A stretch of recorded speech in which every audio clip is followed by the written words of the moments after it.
Hi everyone, welcome to The Superficial Spirit, where we explore how pop culture affects our spiritual experiences.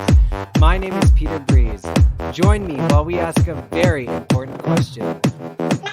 What the hell did pop culture do to me?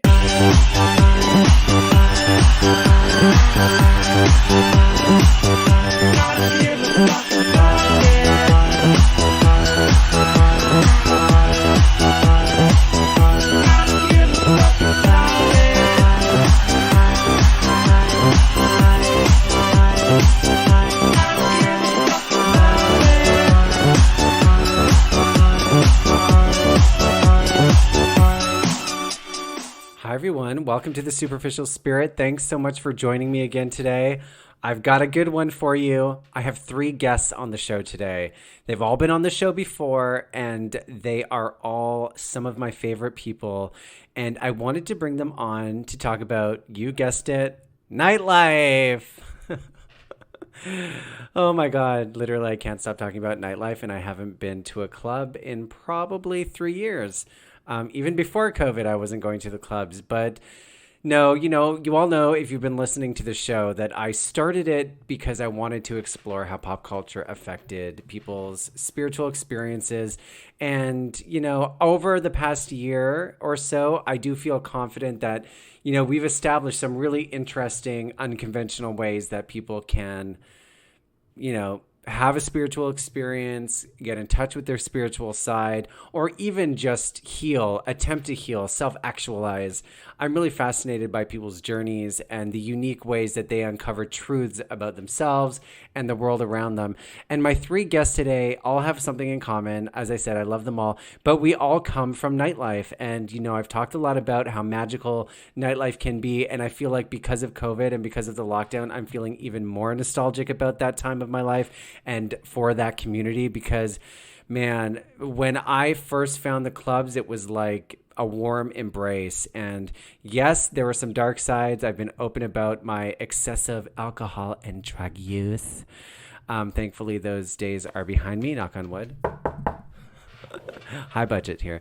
But I wanted to, I like the idea of bringing them all on the show because this is what I'm thinking. First of all, let me tell you who the guests are. 1, Tommy D. If you've been following the show, then you'll remember, if you're on my social media, Tommy's appearance on my show caused a bit of a stir. He's a controversial figure in the queer community in Vancouver and I guess Canada. He has always been that person, and we talk a little bit about that on the show today.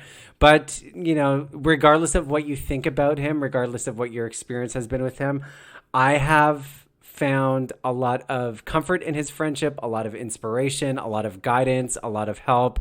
And I know a lot of other people in the community feel that too. And he has had the gift, I guess, of being around for so long. We tease him a little bit in the show about being so old, even though he's not that old. He's only a couple years older than me. But he's been around enough to see lots of incarnations of the scene come and go. When you're in nightlife, you see everything is constantly evolving. Young, innovative, exciting talent is constantly coming into the clubs and shaking things up. So a lot of the time there's like a revolving door. I mean, I was there for like 5 solid years, I would say, when I was really in the thick of it, maybe a little bit longer. But then new people come up, people shift their focus, and you become a thing of the past. And Tommy's sort of been a consistent force with his parties and with the way he mentors performers. So I wanted to have him back on the show because I also have Kendall back on the show, who is, definitely having a moment. Kendall was on the show when I first started The Superficial Spirit, and we talked about how, she had been building up so much momentum, and then COVID happened, and we were sort of anticipating how she might pivot from that and take the momentum into the digital world, which I think she's done a fantastic job of doing. She's really also utilizing her platform to bring awareness to Black Lives Matter, Indigenous issues, and most recently the racism that our Asian friends and family are facing. So, I think it's really inspiring to see Kendall not only excel at her art and her passion and watch her dreams come true, but also at the same time making sure she's sharing her platform with voices and awareness and issues that need our attention. So she's on the show today. And also, fresh off the heels of, I don't know, a couple episodes ago, she was just on. I'm not calling her she because she's no longer Jane Smoker, no longer exists, but I keep referring to her as she regardless. Parker McMullin is back. So if you've been listening to the show, Parker was just on and we sort of explored our time together as promoters and dreamers and figures in queer nightlife. And also, we chatted about why he decided to move away from drag and explore other creative pursuits, which he's done with his new fragrance line, Heim. And what I love about this group of people is we've all kind of, Kendall, me, and Parker have all had our moments individually in nightlife where we were getting a lot of attention. Kendall's having it right now. Jane definitely had it for a few years. I had it way back in 2000, I don't know, 9. I was on the cover of Extra West the first time. And Tommy has sort of been by all of our sides as a friend and mentor. So I thought it was a great opportunity for us to sort of reminisce together. One of the things I love so much about the podcast is like I'm putting time aside to talk to people that I'm so in love with and so inspired by. And this is my first group interview. And I'm just so excited to hear what they have to say. Well, I already know what they have to say because I recorded it and I'm recording this intro after. I want to feel my Andy Cohen fantasy without, bringing in too much personal drama. So I hope you like the show. If you haven't already done so, please subscribe. And yeah, thanks for tuning in. Here is my conversation with Tommy D, Kendall Gender, and Parker McMullin, the artist formerly known as Jane Smoker, or as I like to call them, all my famous friends. I don't know. I don't like I them don't too. know. I think it's when Kendall unplugged the headphones, it stopped recording and then we restarted. So Cool. okay, so this is what I'm thinking. We all have personal connections to nightlife and obviously big personal ones for different reasons. And when I was thinking about bringing you guys on the show, what I envisioned was we've all kind of come in at different times and had a moment. When I was doing music, when Jane Smoker was the hot shit, and now Kendall, you're having an obvious moment right now. And Tommy, as sort of like the anchor, like I feel like when I was in having my moment, Tommy was like right there beside me, rooting me on, helping me navigate, getting me deals, making me money. And I know that when I started pulling away from nightlife, I saw Tommy move into that position with Jane. And I know that Kendall and Tommy are really close. So I don't know. I feel really lucky that we all know each other and we can like reflect on nightlife, first of all, and what that environment did for us and how a place that can be so toxic and bad and dark can actually be a beautiful place to like live your dream, build your fantasy, meet friends. Also how social media has changed that. There's a million drag queens who will never fucking perform in a club or won't know what that hustle is like to go out every night of the week. Parker, you and I talked about this, where when we were in the scene, we had to go out 5 nights a week if we wanted people to remember us. And now you could never go to a club and become a Yeah. huge celebrity, go on Drag Race and never go. And Tommy, because you're so old, you've seen it all. I mean, like I say, I just latch on to the next fucking hottest thing to fucking drink their blood. Apparently.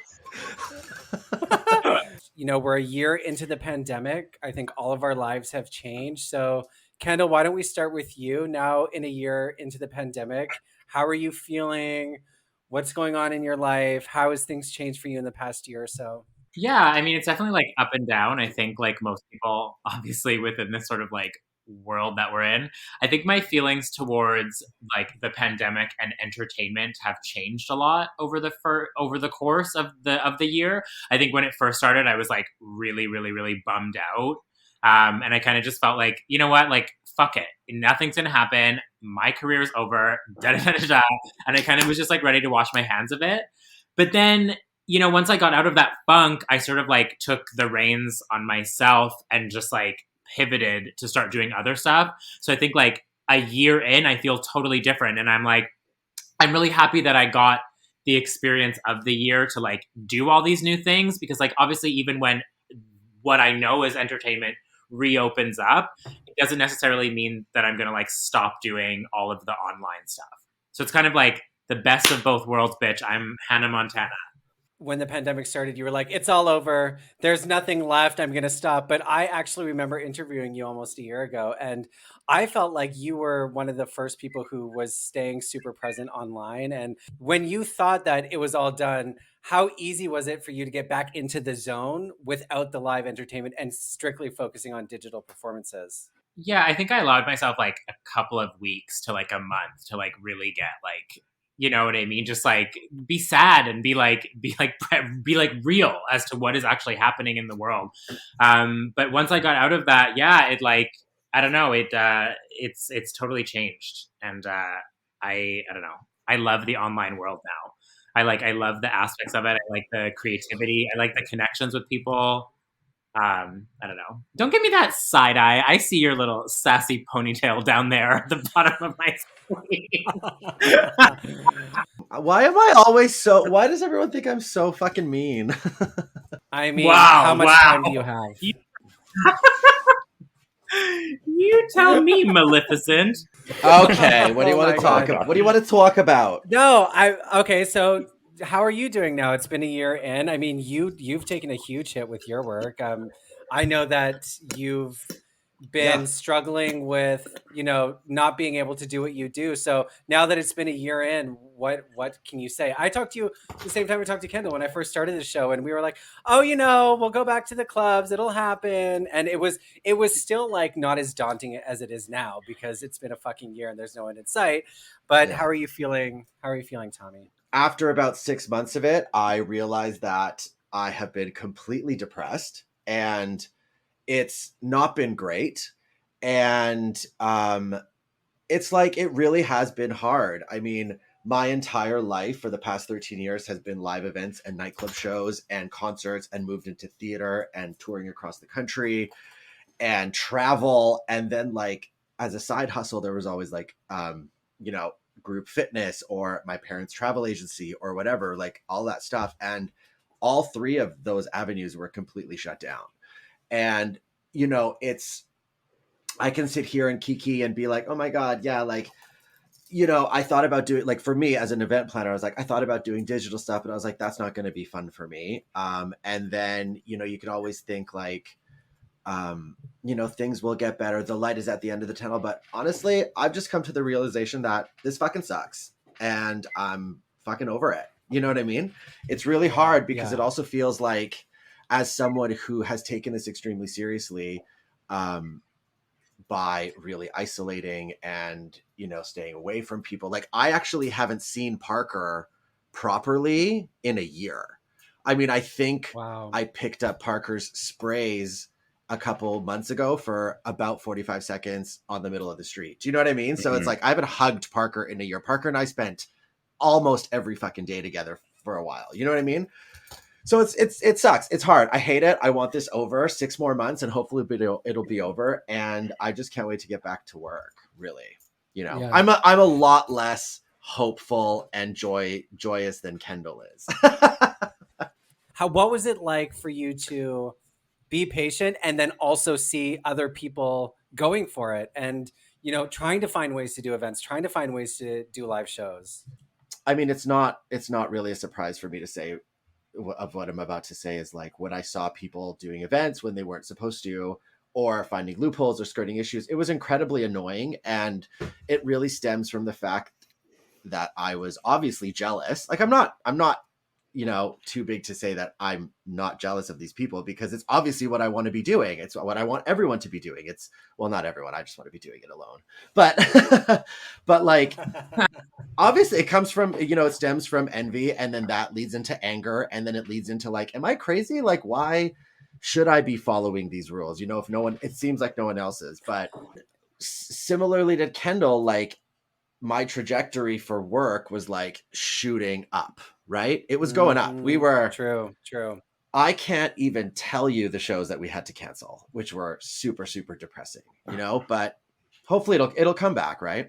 It does. I mean, it does suck to have your purpose taken away and to sit on the sidelines while some people follow the rules and some people don't. So, you've done a great job. Parker. Hey. Hi. So you are actually the most recent one on my podcast. I know, yesterday.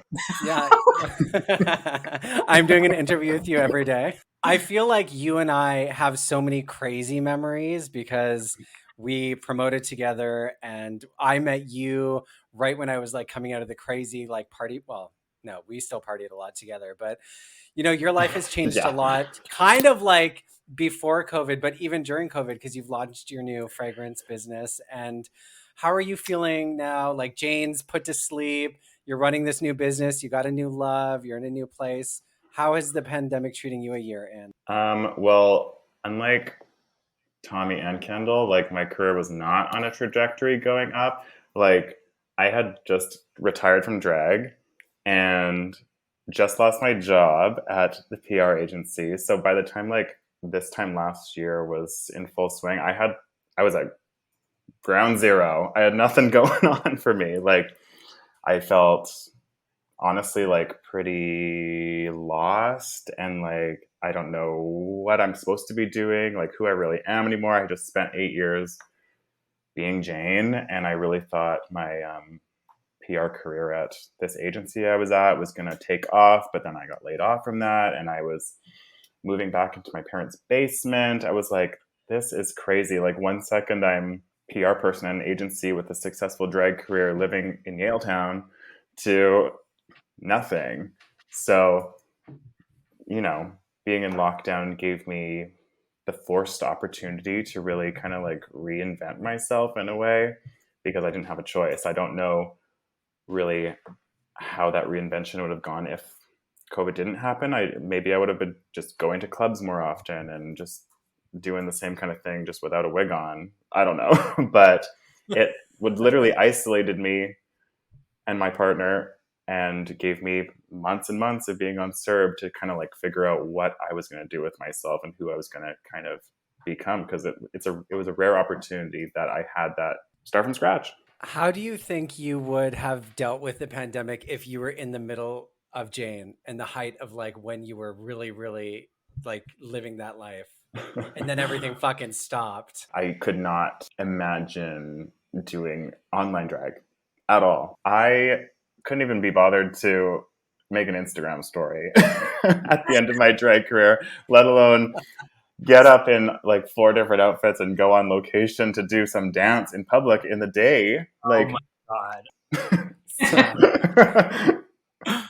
Tommy, who do you think is killing it in digital drag right now? Anybody who stands out? I think it's more about people who are creating opportunities in digital drag, the things that I like. I mean, one of the first ones that popped up after the pandemic was Bitch Puddin's Twitch stream with all of the performers coming in. That was a really successful one. The Darlings had some great shows, and I believe they did like 3 quarantine shows, which were all pretty outstanding. I had to find something else. I couldn't keep staring at phones and digital drag shows and stuff. It's hard to watch. It was hard to like see the world that we were so invested in person be online. Well, I was just going to ask, Kendall, how would you describe for somebody who is never performed for like a phone or like in a room where there's no audience? How would you describe that to a person? Because when I used to perform, it was all about the spectacle and feeding off that energy.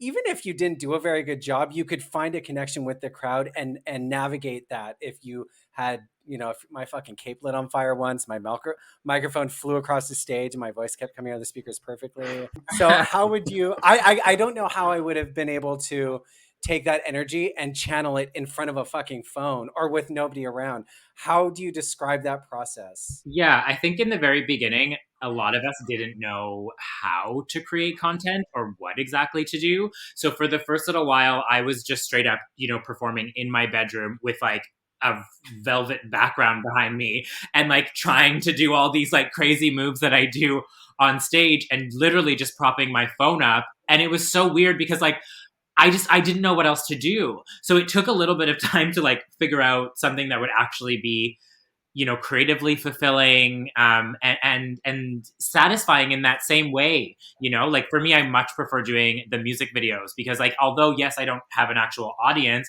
at least there's some sort of like, artistic component to it. Whereas, just performing straight up on your phone or like just on your laptop, it does get hard, because you're missing that connection with the audience, like the screams, that's why a lot of performers get into performing, or that's that's what we've been doing for our whole lives in different varieties, right? Like it's that physicality, and it's that like face-to-face sort of thing, regardless of how the performance goes. So yeah, I mean, I kind of think about it like there's probably drag queens that started in the pandemic who have never performed in front of an audience, right? Like that must be so. Oh my god. Yeah, it must be wild. And my favorite image in my entire life is like picturing if Jane still did drag and her being forced to do a digital drag performance sitting in her fucking bedroom with her mic and her fucking mad face. Oh my god. Oh my god, yeah. I would literally do half the song and then turn the camera off. I would be like, I'm not. I mean, half the song, that would be a stretch. I don't even know. That's the thing is, anyone who was with Jane at the end of it knows the face that Kendall is talking about. Totally with. Yeah. Yep. But nobody else knew it. They all thought it was a look. Yeah, they just thought I was like disinterested, or like that was like the nonchalant attitude of Jane. But I was like, I literally don't care. Yeah, that's it. Tommy and Kendall, what was it like for you two when Jane started to pull away from drag and maybe started telling you behind the scenes, like, I can't fucking do this anymore? What was that like for you two? I think, yeah, it's definitely something that I knew about for like a lot longer than it was announced. Like I would say like months and months, like almost a full Brat Pack season, I think was like what we really knew.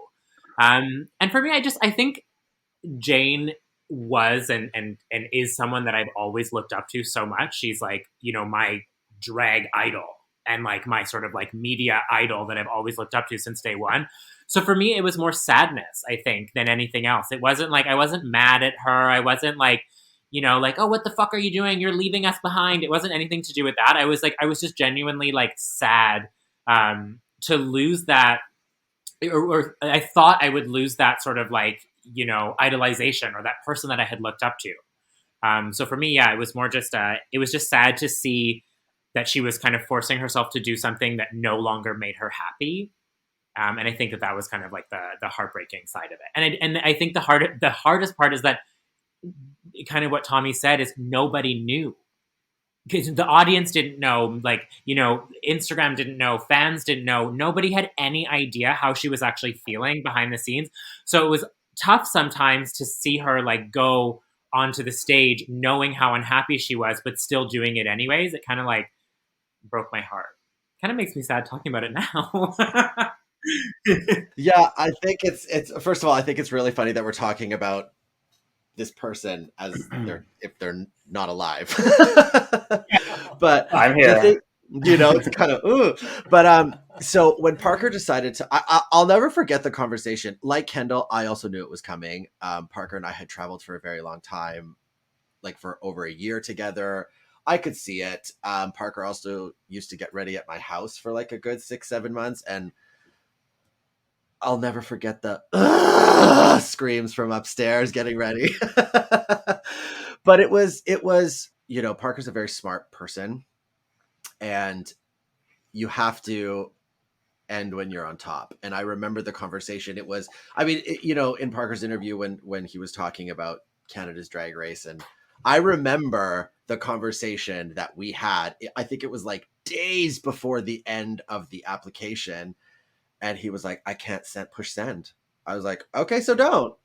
I'm like, do you want to talk about it? And he was just like, this, I don't want this to be my life. I was like, all right, well, there's your fucking answer. If this is the only logical next step, then whatever. I think for me, it was I don't want to say it was a big loss because Parker's literally right there in front of us. But it was like there was drag before Jane Smoker and there was drag after Jane Smoker. There is something to be said about the way both of you feel, which obviously makes me feel very nice. I would say the reason I stuck around longer than I maybe wanted to was for other people, to not let anybody down. And you know, that can only go on for so long. So Exactly 8 months. Yeah. yeah, I Yeah. mean, well, a little Yeah. longer than A that. little longer, You probably. know, fun fact, little bit of tea, is that I was actually planning on wrapping it up with Jane before the last season of Brat Pack. But Cynthia Kiss pulled the trigger first and quit the show. So I was like, I can't do this. Yeah. There can't be two of us gone. So I stuck around for a whole other season of it. And then as soon as that one was coming to an end, it all just like, it felt right. Like the Brat Pack season was ending. Canada's Drag Race was happening. I was like, this is it. This is the time. So Tommy, when you go back to that moment, was there a part of you that was like that manager part that was like, just think of how far you can go? I think, I mean, not really, to be quite honest with you. I mean, there's always a cover, because the reason why I didn't think that, like, I didn't want to think like that is because I knew that if you get on that show and you go far, it doesn't end there. It keeps fucking going. You know what I mean? So there was, when Parker said, like, I don't want to do this anymore, I said, all right, you know, if you can always, I think my answer was, you can always go back if you want. I think that's what I said. You can always do it again. You know what I mean? Like, you can't, it's not like you can't ever put on makeup again. You know, so it's, yeah, I never had it. We joke about it. We're like, wouldn't it be great if you just went on one and then did 1 year of touring and then retired? But like, that would never happen. That's not realistic. Yeah, and Parker, I have so much respect for you for turning away at that point and really honoring yourself, because I know, yeah, that would have been a lot of everything that you thought you wanted. You consciously were like, no, I'm turning around. You didn't do it halfway. You're like, no, I'm stopping, even when there was another opportunity that came your way. And listening to you all talk, I can't help but feel like there's a lot that happens behind the scenes in local drag, in RuPaul's Drag Race, in anything that people consume as entertainment that the general public doesn't know about, whether it's, you know, Tommy, the stress of putting together a show, trying to find the right wig and the outfits, drama with other girls. What do you think the line is? Because now with social media, it is almost expected that you are constantly sharing your life.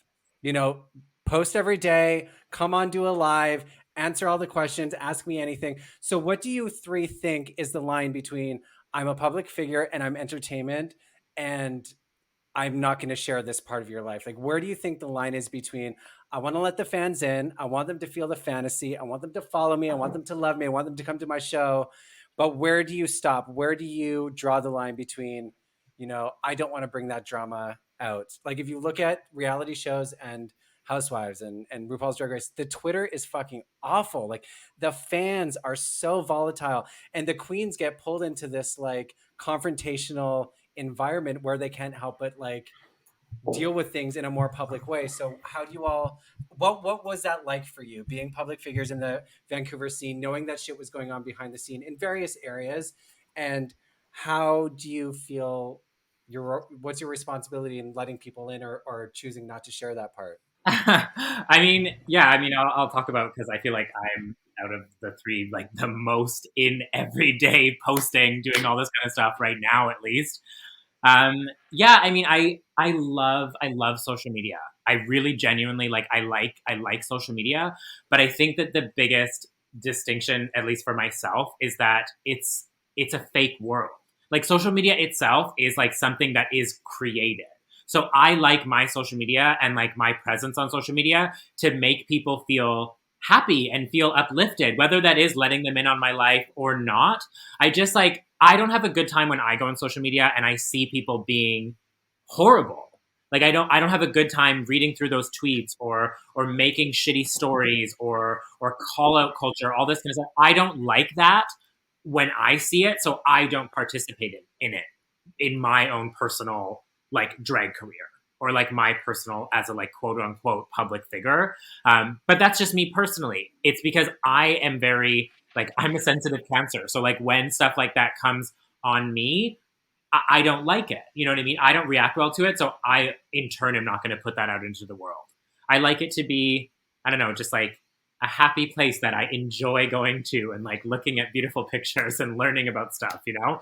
But that's just my experience with social media. Everyone's is obviously different. Yeah, I think back in the early days of Jane, it was part of how my strategy was kind of working to get popular was to lay it all out there on Instagram and even at shows like Brat Pack, for example, on the mic, we shared a lot about ourselves to our audience. And I sometimes attribute the success of the show to how like open we were with everybody. And it was like that was why it was the live reality show kind of branding around it.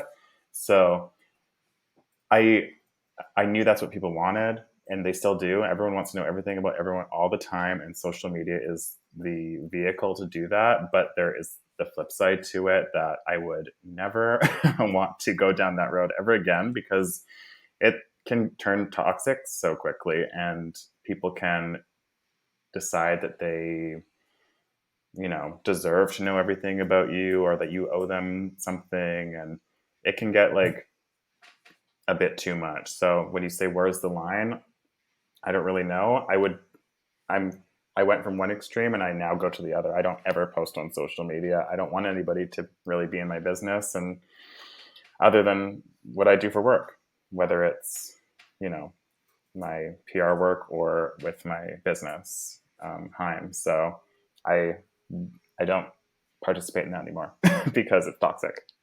I love Parker's little plug for his business. Just drop it in there nicely. Spritz, Spritz, honey.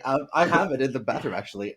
So I think what the two of them are talking about, especially now, like social media can be a cool, fun place, but what I've discovered, especially this past year, since we don't really have anything to do other than stare at a screen constantly, is that I personally don't think anything good comes from social media unless you're trying to sell a product, whether it be yourself or whether it be an item or whether it be a show or something, because it's not real. None of it is real, and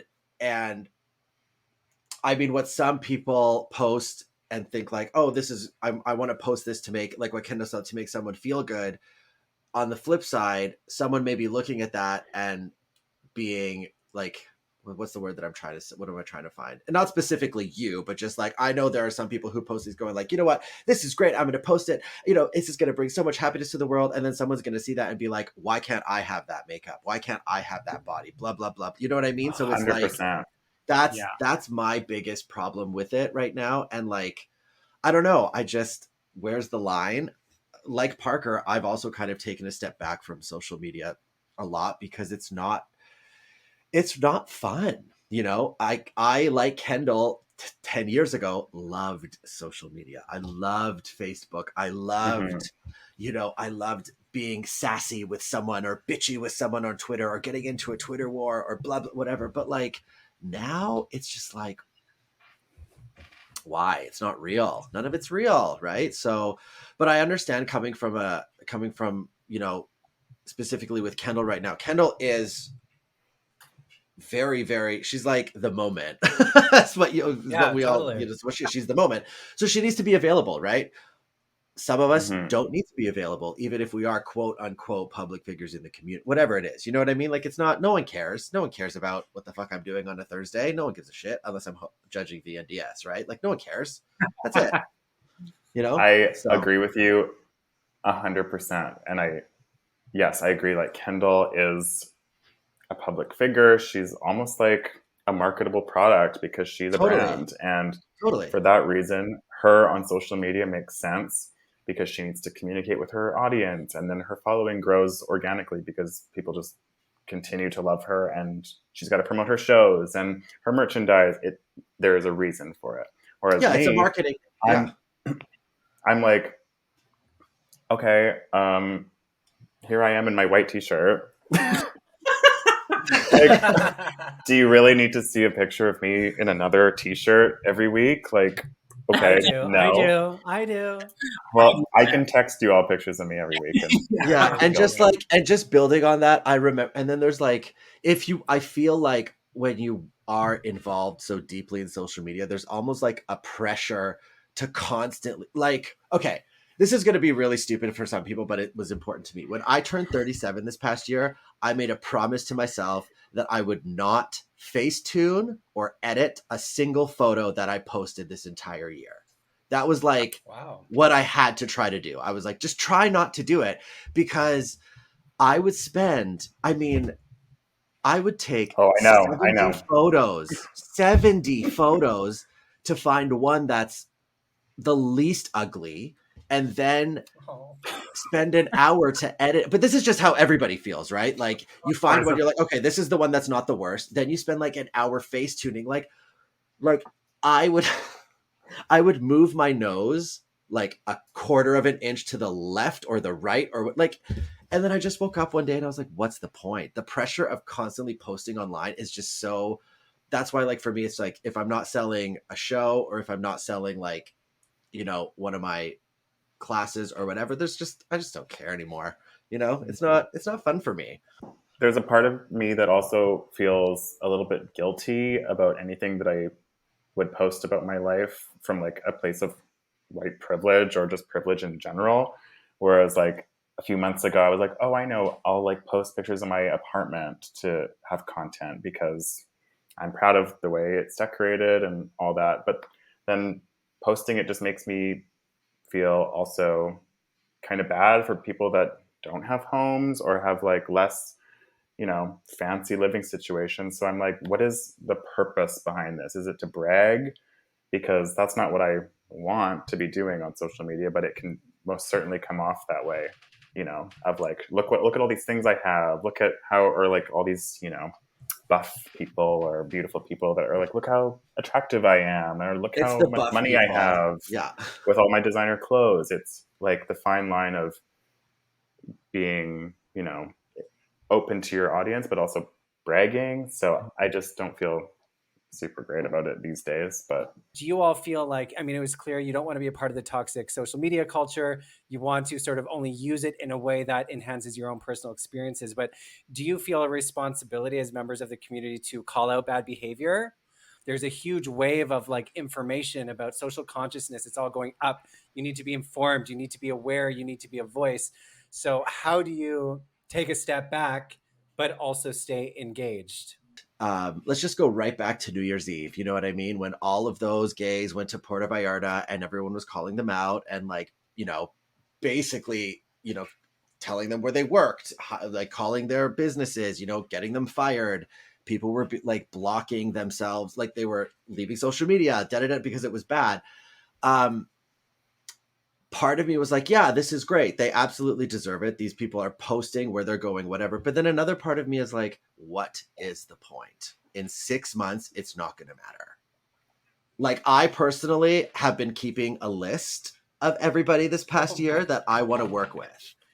Do you know what I mean? And no, this is a really big thing. Like, I've been keeping tabs on like certain performers that I think, or like, certain venues or certain, whatever, that I kind of see them making more of an effort than other people. And I'm like, maybe these people deserve more of an opportunity next time, maybe some people that I normally wouldn't think of. So it's like, it just goes down to like the bottom line.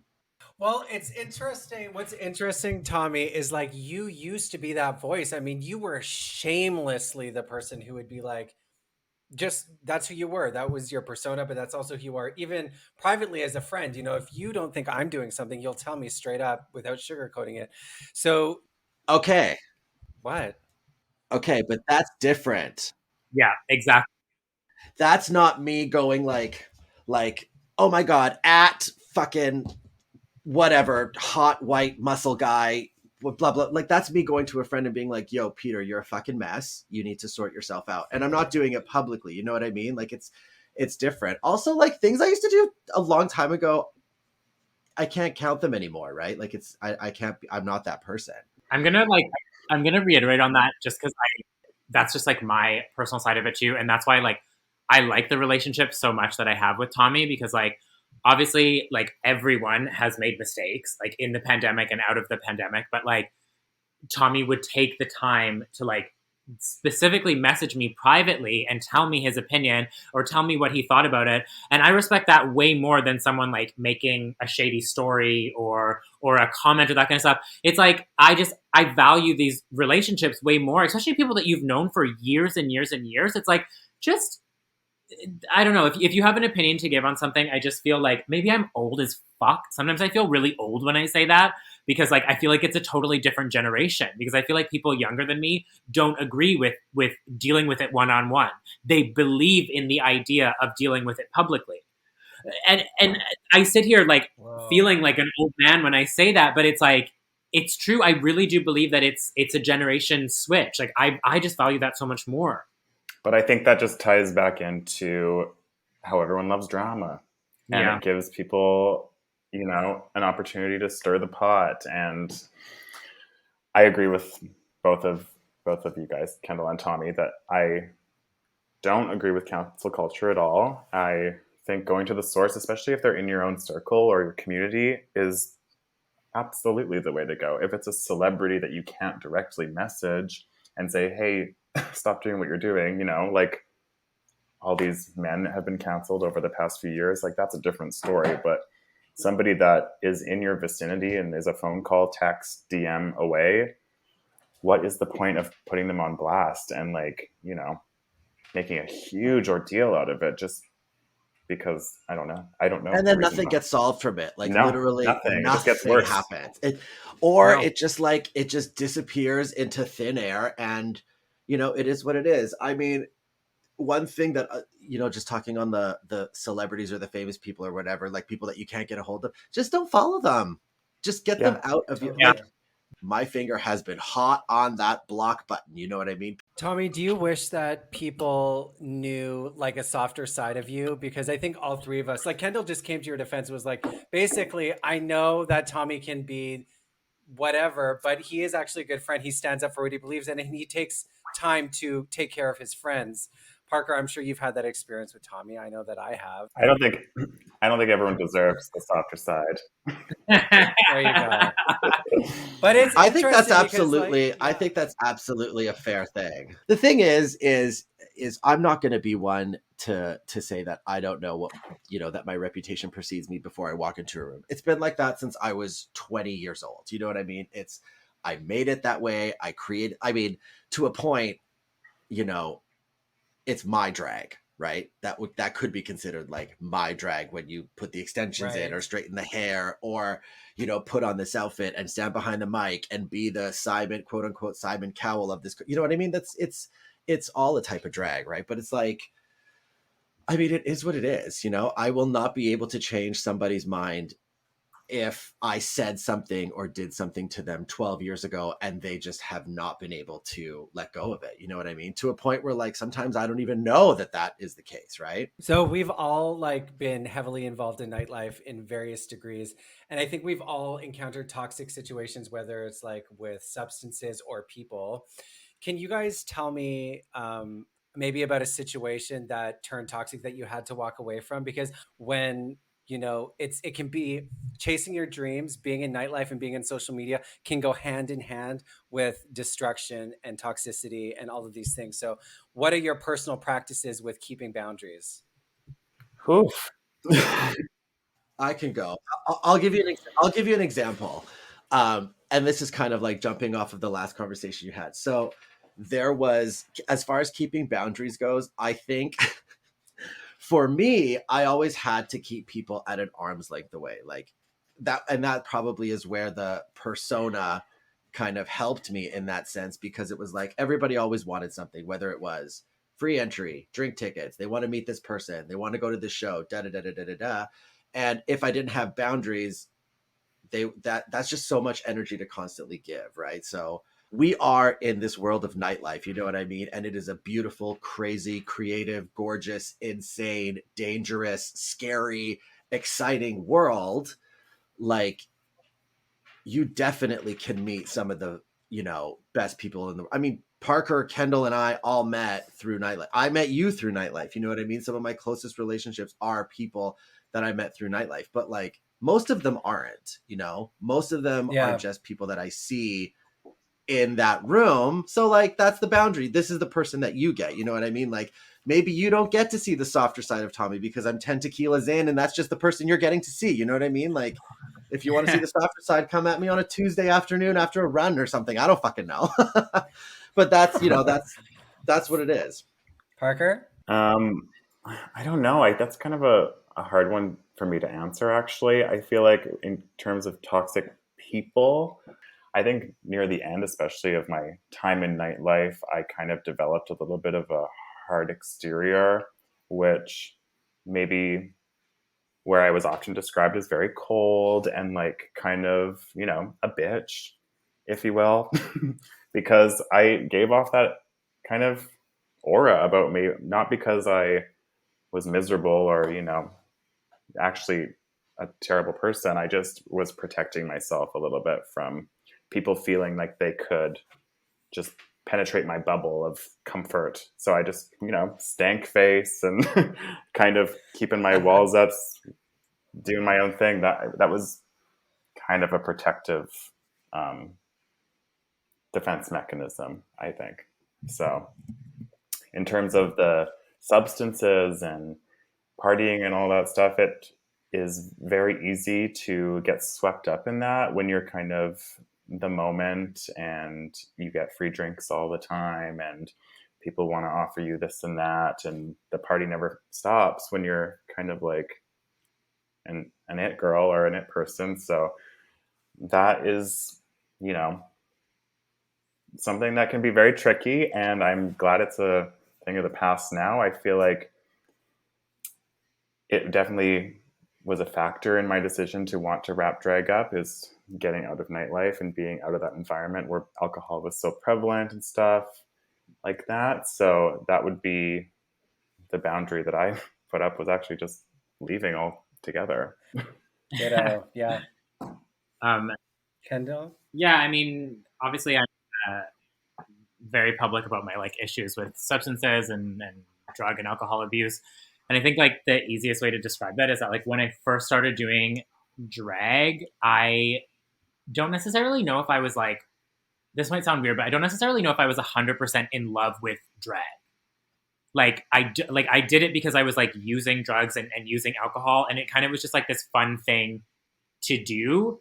But then when I got sober, then I fell in love with, and then I fell in love with the nightlife industry and entertainment and all of that kind of stuff. So it became a totally different thing for me. And like I always, especially like I'll use Brat Pack as an example. Brat Pack was like, people were there to party. So I've always had a really different perspective on it because it's been really funny, because obviously for the majority of Brat Pack, besides like a very few select months, I was completely stone cold sober. So I've viewed the entire project and the whole thing in a totally different way on a weekly basis, because I don't know, I kind of sometimes felt like I was just so much more in like control of everything because I wasn't drinking, whereas like most of the audience members and everyone around me was. And that's it's not in a judgmental way, but it's always, I don't know. Yeah, Tommy's pointing to himself. But so it kind of became this like, I don't know, it became this totally different like ball game for me. Yeah, I think you all have resilience, and that's why I ask. I mean, I've seen you all overcome personal things, and I think as somebody who's been in nightlife and knows how dark it can get, I think it's such a valuable position to share. And whether it's sobriety, whether it's relationships, whether it's career, I do think that you all have something to say when it comes to like overcoming shit and moving on. Another funny thing that I love to talk about with people like you, like my friends from nightlife, is the experience of being a star in a club in like a 5-block radius where everybody knows your name and everybody wants to be around you, and you feel that fantasy. And, you know, when I would go back to Calgary and be like, oh my, I need to wear my sunglasses to Twisted. Like, oh my God, what if somebody wants a picture with me? And it's so delusional, but also you're constantly being validated by that. I went on tour with Tommy. Like all of these things happen that make you feel like you're a superstar. And then when you start telling it to people that aren't in nightlife, they're like, are you like actually crazy? How do you, it was like a disconnect. And I know that you can all speak to that at different ways. So I guess my first question is, do you or have you ever considered yourself famous? And how do you reconcile that, knowing that nightlife fame versus like huge pop culture fame? Okay, I'll start. Have I ever considered myself famous? In my 20s, definitely. But also, I think for me, as it was like, definitely in Vancouver, like at the clubs, there's no better feeling than being 22 or 23 years old and traipsing down that line and passing that entire lineup and walking right in. Like, Oh there's my no, that's God. the best ever. I want everybody in the world to experience that just once, even if it is just for one night. Like, that to me is just like, that's the best feeling in the world. It's such a stupid feeling, but it's just like the best feeling in the world. As I like grew out of, like, after I stopped partying and stopped doing drugs and, like, took a break, but then came back in like more of a work capacity with nightlife, doing events and doing shows and stuff.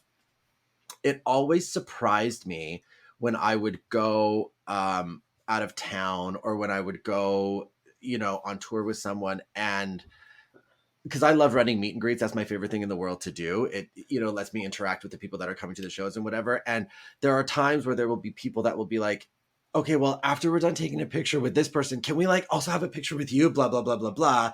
And that is, excuse me, that is the weirdest feeling and experience in the world. I think it's very sweet. But I don't get it. Do you know what I mean? Because I think I've like just been trying to reserve myself to be someone like that's more behind the scenes, right? But the more that we're out there and the more that we're doing shows, Kendall was actually the one, was like, you was one of the people that was like, you need to get in front because they need a face to this production. They need a face to this company name.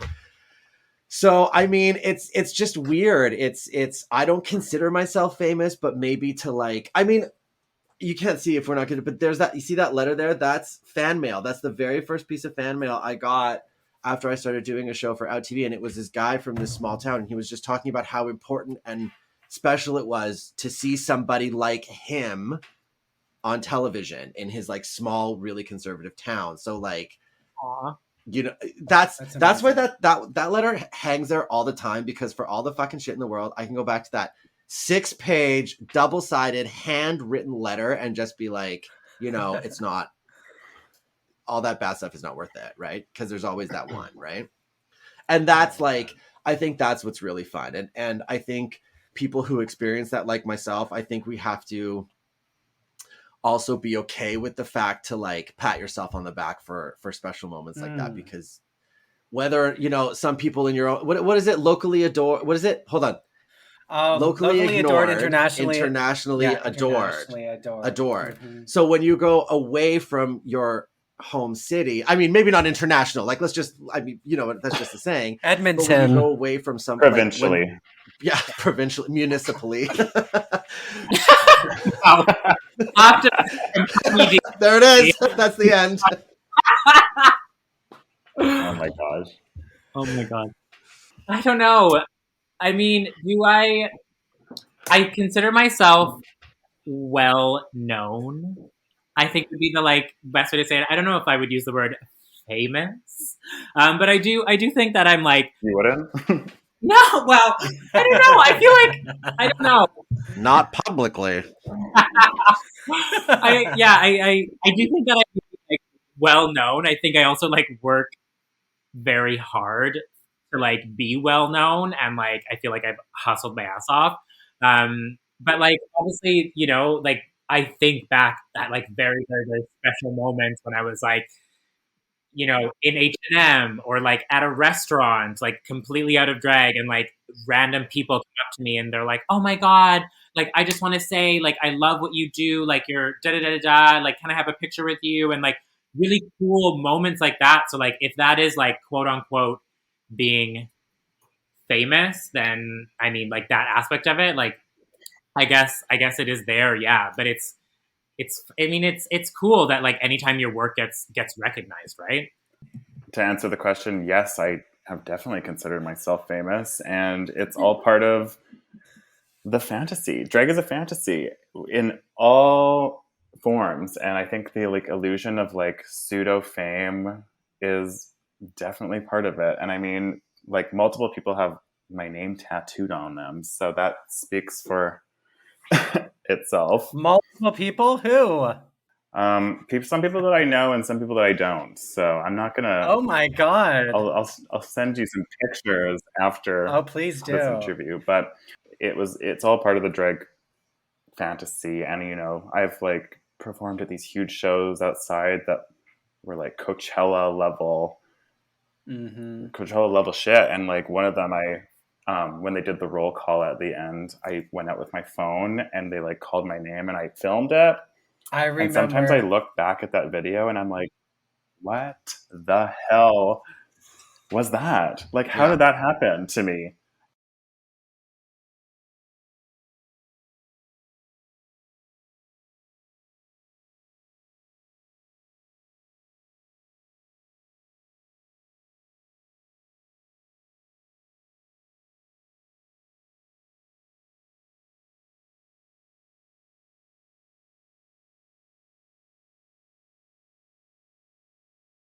So, like, I know, just talking about like after Parker was saying about like how drag is like a fantasy and you want to feel famous, and how Kendall was like, it's good to have people feel, it's good when people make you feel good about your work. It's like nightlife in general is a total fantasy, right? And everybody is famous to somebody else. You know what I mean? Like that's just the way it goes. And there's nothing wrong with feeling good about the work that you're doing, especially in an industry that is super competitive, that is so fast paced. Like I kind of almost equate nightlife and shows very similar to like the film industry, except instead of making it in 2 to 6 months, you got 8 hours, and the turnaround is so fast. So like there's nothing wrong with feeling good about yourself for like doing a great job at a show, right? Do you think that it comes in handy then to be delusional about how famous you are, to like go into nightlife and just be like, I'm fucking famous even though nobody knows who you are? Is delusion important to be successful in that world? That's not necessarily what I said, because I said it's about the work that you do. If you're just gonna go No, in, I'm just asking if delusional is important. I feel like if it's part of your like marketing strategy, like Jane's, Sure. literally walked in the room and she was like, I'm the most famous, beautiful, rich, successful person in this entire room. And like she would say it, everyone would know it, and then eventually it became the everyone reality. was like, you are. Yeah. So I think if it's part of your strategy, I think delusion can be effective. I mean, look at us. But we're all really self-aware of how delusional we are. You know what I mean? 100%. Yes.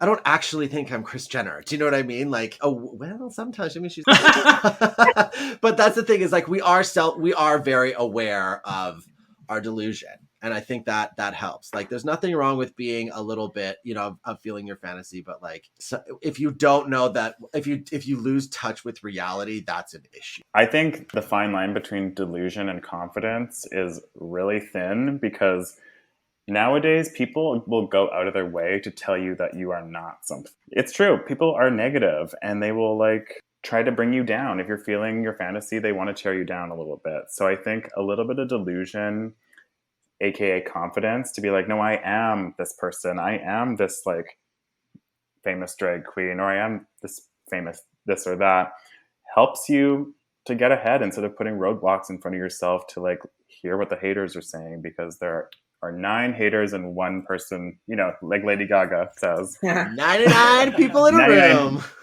And all it takes is 1, and sometimes 1 has to be you. So this is a good segue, because basically you all said, you have to believe it. If it starts with a self-belief, right? And then nightlife is a great place to flex those creative muscles. If you think that you're a star and you think you have what it takes, go to the fucking club, put on some makeup, and make everybody pay attention to you, and see how long they'll pay attention. Then you'll know if you're a star or not. And then once they do, how do you keep it going? And for me, in retrospect, that was the big lesson. It's like I proved to myself that I was capable, and that nightlife does have value, and that there's even like spirituality and magic in a dark and twisted world like nightlife. Because if you believe it, it fucking meets you at that level. So you can be over the top and crazy, but nightlife will give it right back to you. And if you can navigate that, you can just fucking grow and grow and grow and grow and grow. So looking back at your experiences in nightlife, was there anything surprisingly positive that you got out of your time working in nightlife? Like for me, it was, self-belief. My dreams came true. I proved that I could do things. And even though I knew when good things were happening, it wasn't until retrospect I could really, really fully grasp all the opportunities that came my way, how fucking cool it all was. I wasn't able to do it in the moment. So do you all have any reflections on your time in nightlife and something that surprised you in a really positive way? With this interview and with the last one, I feel like I kind of talked about my drag career as like in a negative way, because near the end I was quite unhappy, but there is a huge part of it that has brought me so many cool stories, some of the best friendships, and just memories that are kind of unbelievable to myself even. So like when I tell them, I'm like, it's surreal that this was my life. So I give all that to nightlife and to Jane. And it was just fun. It was so much fun. For all the negative that came with it, it was so much fun. And I'm happy with where I'm at now, but I wouldn't change my 20s for the world, honestly. I think it's so interesting the way that you're talking about this is like as if nightclubs are closed forever and like no one is going back. Like I think it's just so funny. I think for me, something that I also really want to get across is like, I owe my entire adult life to the nightclub scene. I owe my successes. I owe my failures. I owe my friendships. I owe my sex life. I own everything. You know what I mean? It is my favorite place. Like thinking about it right now is like, sometimes we talk about it and we only talk about the bad stuff, right? But thinking about it right now, like even just not being able to see anyone for a year, it's making me like super emotional because I love that world. I love it so much. I would go back and like re-experience everything the exact same, well, maybe not the exact same way, but like, I would definitely love, I mean, if I got to do it again, I would do it all over again the exact same way. It was just like, it's just the most magical, beautiful, accepting, while it may not seem like it is truly, when you find people that are like-minded, it is the most accepting place in the world. I love it. You know what I mean? And for me, the biggest thing that I got out of it is like, I never thought that when I was 19 going to a club getting fucked up, I never thought I could have to turn that into my life, my career. Do you know what I mean? Like, I can't believe that this is my life, which is probably why I'm super like now, because it's not there and it makes me sad, right? But it's like, it's so weird because it's like, Parker got out, but like, I'm still holding on. It's been 18 years and I'm still there and I'm not going to go anywhere. It just looks a little bit different now, but it's like, it's my favorite place in the world. Like, I love it. Yeah. I think when I hear like nightlife in general, I like automatically equate that to Brat Pack and like my experience with Brat Pack, because like that to me is like the epitome of like nightlife in my drag career. And I just think like that whole experience was like, you can't really explain it to people verbally or through pictures or videos. It's just like this really, really, really crazy experience of like the best friends in the entire world on this like crazy roller coaster ride that like none of us really expected. And like everything that had to do with Rat Pack like in those years is the reason why I am where I am today. Like everything that I have like learned about performance, aesthetic, everything and marketing, all of that kind of stuff is because of Rat Pack.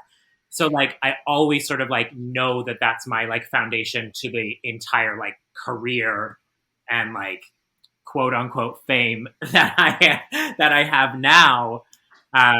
So like that's probably like my biggest takeaway from nightlife is like I will never ever ever ever trade like Brat Pack and that like stage in my life for anything. Like I don't know if it would ever in one way, it kind of makes me sad because I know that that period will never come back. But also, it makes me so happy that I was able to experience that.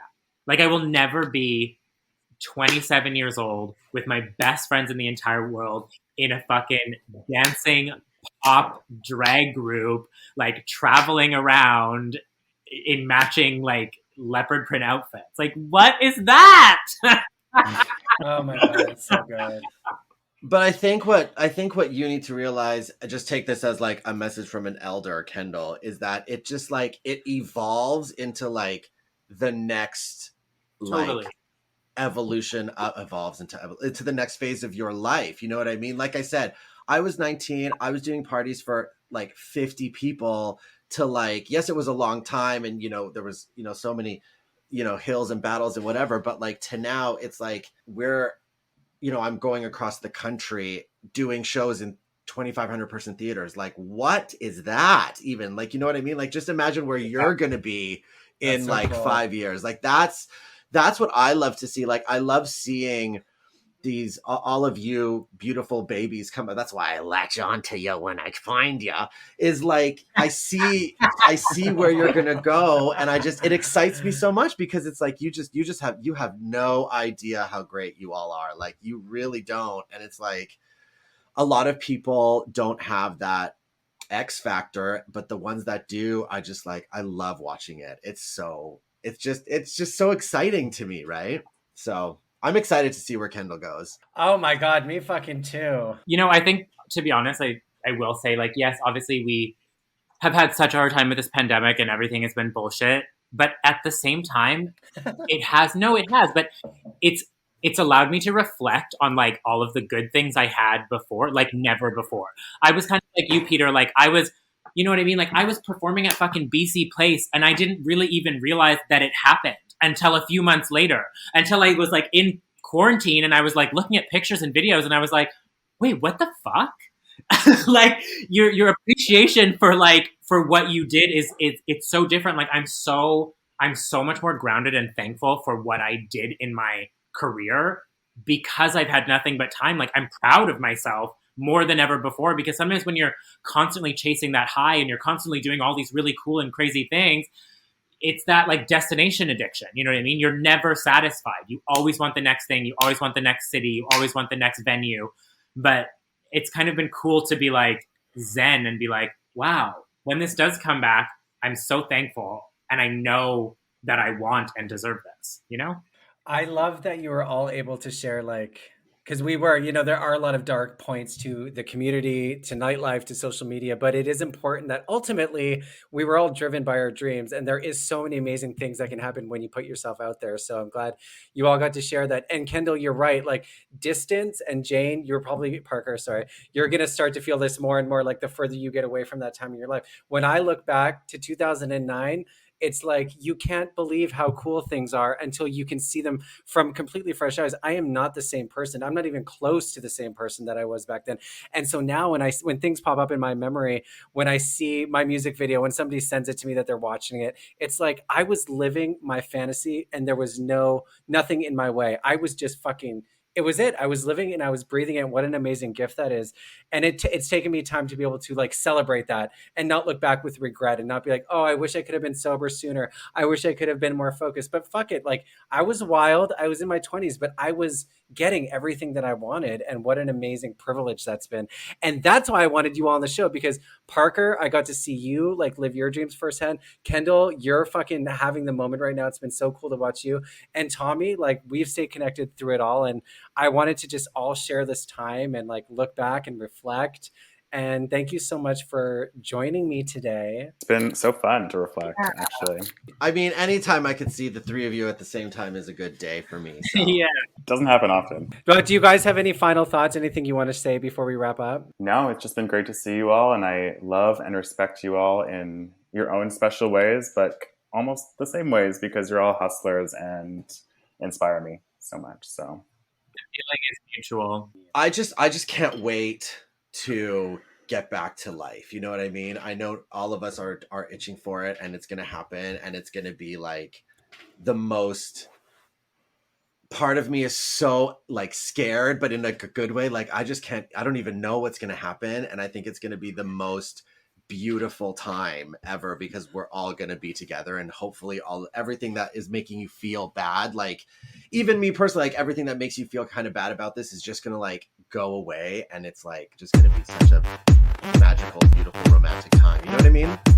I can't wait to lick a stranger, is what I'm saying. And if you want to buy room spray, go to www.timegood.com. Ding!